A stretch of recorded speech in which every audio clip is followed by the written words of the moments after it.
Hey everybody, it's Derek with the Ultimate Hang, and today I'm looking at a hammock I've actually had for a while now. This is the SkyLite from ENO.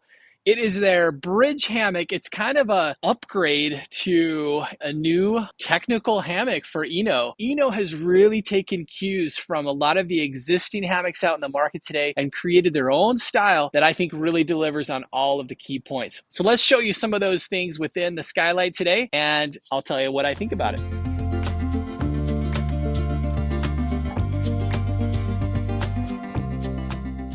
Now, if you've never had a bridge hammock before or seen a bridge hammock, if you can imagine the Golden Gate Bridge in San Francisco, that's where the term bridge hammock kind of comes from. Is imagine a suspension bridge, right? That's got a nice flat roadway across, and then you've got this suspension system that's holding that bridge up. That's how these hammocks are designed. You have that catenary line where the suspension is coming in, and then the hammock itself hangs just below that, which provides a super flat lay, which is really so different from most hammocks, especially if you're familiar with gathered end hammocks that kind of come together. Now, to be honest, most of my experience with bridge style hammocks has been somewhat disappointing. Sometimes bridge hammocks, they promise a nice flat lay, but then they counter that by having a little bit too much curvature across the shoulders. You can really feel your shoulders kind of curving in. Even though you're flat from head to toe, you tend to get a little bit of curvature. So some of the manufacturers like Warbonnet and Dutch Wear, they've created bridge hammocks where the spreader bars on the ends are a little bit wider across the shoulders to try to bring and flatten out that curvature a little bit more. And that's what you see in this hammock as well. So a bridge hammock, to counter that, because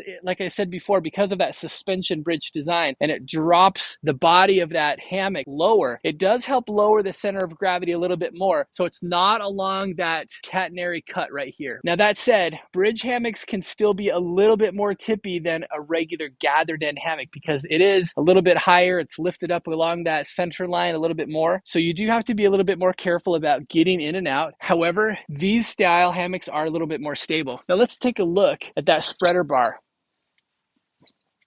For the SkyLite, I love these spreader bars. I know that doesn't sound like something that would be really cool. These are not your typical tent poles. In fact, I want to show you, compared to some of the other spreader bars that I have for my other hammocks, other bridge style hammocks, they typically come in separate pieces like this. Sometimes they'll have an elastic to keep them together. Long, big, they fit pretty good together. The issue that I've often had with these spreader bars, just additional weight, additional stuff to pack. Some people who really fall in love with these bridge hammocks try to find ways to eliminate this extra weight, either by using their own like hiking poles and kind of doing a dual use, or finding some other creative ways of making that happen. These spreader bars are from DAC, D-A-C. It's a company that specializes in lightweight, high tensile, like strength to weight ratio anodized aluminum. What I love about DAC though, you instantly can tell when you open these up, these are like premium tent poles.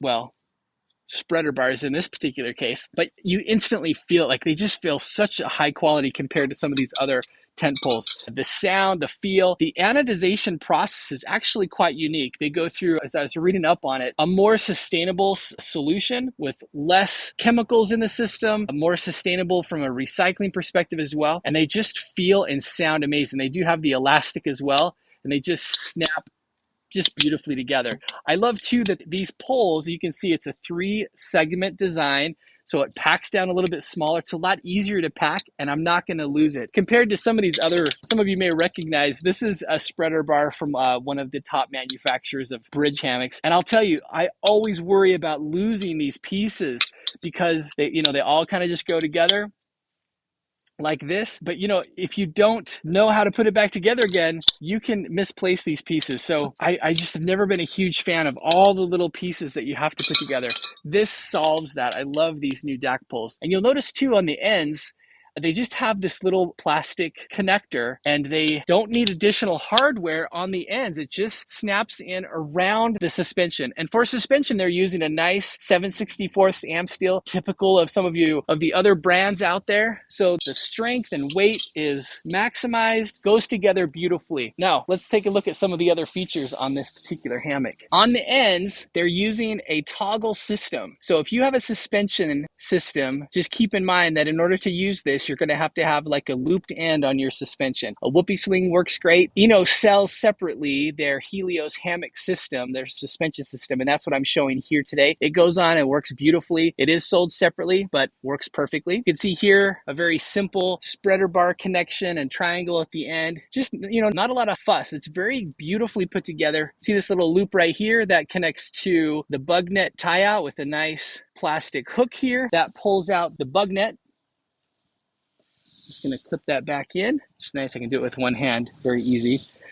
Shock cord here. The bug net does not zipper all the way around, so a little bit of weight savings here, but just enough. This is the foot end, and then on the head end, you can see the zipper goes all the way up here to the ridge line with some nice lightweight zipper pulls and the elastic on both sides. You'll notice on the inside, there's a few places at the head end. We have a little storage compartment, also on the side. On the foot end, there's no storage. Or I put this together a little quickly, but you can see here there is a sleeve both on the head end and the foot end for those DAC spreader bars to slide through and make that really easy. Now you'll notice that in my hammock, you can use a regular sleeping pad if you have one. They work beautifully with bridge style hammocks because you're not getting that kind of twisted curvature of a regular hammock. Pads work great, but also they're not needed for structure. So I can actually completely remove this.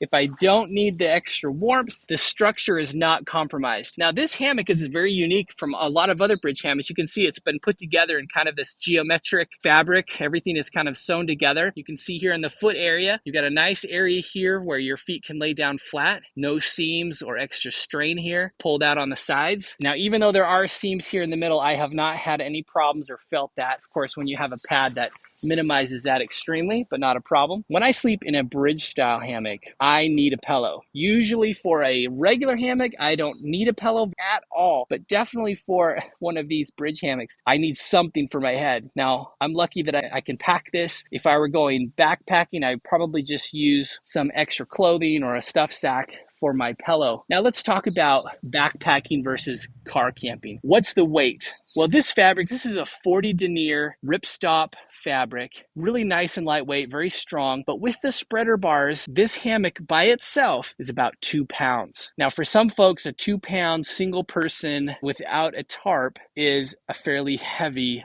backpacking kit. Because again, you have to factor in, I need a suspension system. I'm going to need rain protection. That adds to the total kit. So for backpacking, you are going to be a little bit of a weight penalty for this hammock out of the gate. Now, some folks can be, entrepreneurial, and maybe they can take their trekking poles that they're going to pack anyway and replace them with the spreader bars. That's totally possible. Save a little bit of weight there, but you still have the tarp and the suspension, etc. So it's just, these hammocks by themselves, they're just probably not the most efficient when it comes to a weight to packability kind of savings. I love that the spreader bars pack down a lot smaller than some of the competitors, but you still have a little bit of a weight penalty. That said, for 2 pounds, it is still, you can still totally backpack with it. I would probably use this more for car camping, but it is extremely comfortable. I love the front to back flat. It is absolutely nice flat lay, very comfortable hammock. Now, I'm gonna switch views and show you what it looks like when I'm inside. Like any hammock, I always recommend sitting in the middle first. Don't try to climb in with your legs, just makes that a lot more stable, especially for a bridge hammock, because a bridge hammock, like a spreader bar hammock, can be a little bit more tippy. There's a little bit higher of that center of gravity. So you just want to be kind of settled when you get into it. The other thing you'll notice immediately, probably behind me, is that bug net does not go very high. It's already kind of clipping my head in. So if you're looking for something that gives you a little bit more headroom, especially if you're inside it, you're looking for bug protection, this is not really going to provide that. Think about it like a bivy system, right? There are some spreader bar hammocks like the Lawson hammock where there is a little bit more headroom, especially when you're in the hammock mode. If you set this up on the ground, which you totally could do, right? You could make this kind of a combo hammock or bivy style on the ground type of a shelter. This would actually work really nice because it is a more of that bivy style. You can prop up the ends a lot easier, and it's a lot easier to get in and out with this nice open side entry bug net. Inside the hammock, you can see laying down, I've got, probably 18 inches or so of room here. Because of the way that the bug net is situated, I'm not hanging anything up here. So I do have that full room. A couple of stash pockets at my head and at my side. But again, not a ton of room, but plenty. I don't feel too claustrophobic. The light gray bug netting is nice and easy to see out of. I don't feel like it's kind of pressuring or feeling like it's on top of me. And it is nice too, they have these toggled clasps that I can roll this bug net up, as you can see. If I don't need the bug netting, this is about as open as it can get. So if you have traditional hammock insulation like under quilts and top quilts, they work beautifully on a hammock like this. In fact, one thing that's really nice about a bridge style hammock, because it is cornered and kind of squared off, it actually holds the underquilt a lot better than in a regular hammock, because in a regular hammock, as you move around, that underquilt can slip out from under you. I can tell you that I've had that experience before. But on a bridge hammock, because each corner is kind of already tied out for you, there's really no issue about that insulation sliding and removing. It just works with you. So in some ways, there's a definite advantage to your traditional like underquilt, top quilt insulation for a bridge hammock. The other thing that's kind of tricky about a bridge style hammock is that they are long. It's not just the size of the bed. Now, keep in mind, this hammock is actually beautifully sized. It's a 7-foot long bed. So for those that are tall, you're going to find yourself with plenty of room inside of a SkyLite. However, you have to account for that the ends of this hammock, the actual suspension, the triangle that you see on the end here, extends a couple of feet beyond both the head and the foot end. So when you think about covering this hammock, you're going to need something big. From end to end, you're over 12.5 feet. So even some of the larger hammock tarps may not be enough for a bridge style hammock. So those that use bridge style hammocks understand that you're going to need a little bit bigger tarp, at least along the ridge line, to cover it. The other thing that's important to know about a rain shelter, for example, is because of the spreader bars, I have additional width that I have to account for, again, to cover this particular style of hammock. This is not unique to the SkyLite by any means. Any bridge style hammock has the same issue. You've just got to have a much bigger tarp. Now, I'm in a huge tarp today. This actually is what I'd call a winter shelter. It not only goes really wide, but also all the way to the ground. So I have all kinds of coverage and clearance. You can see on side to side, this tarp is giving me plenty of clearance. But this is also a huge tarp. So from end to end is over, I think, 13 feet, but then it goes way wide. Now, this is nice because it provides all kinds of coverage for a bridge style hammock like the SkyLite.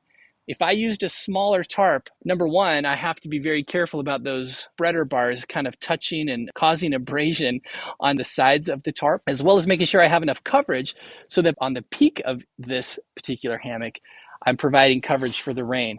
Because anything that comes down that suspension is going to flow down and hit the hammock. So keep that in mind as you think about how do I cover and keep myself dry in this particular style of hammock. So check it out. If you want some more specs, I've got links to the SkyLite on my website, or you can go to Eagle's Nest Outfitters and find the SkyLite today. It's a great hammock if you're looking for something that's still off the ground and provides that comfort above the rocks and roots and muck of the ground, but doesn't have that more claustrophobic feel of a traditional hammock. So check out the SkyLite. Thanks, you guys.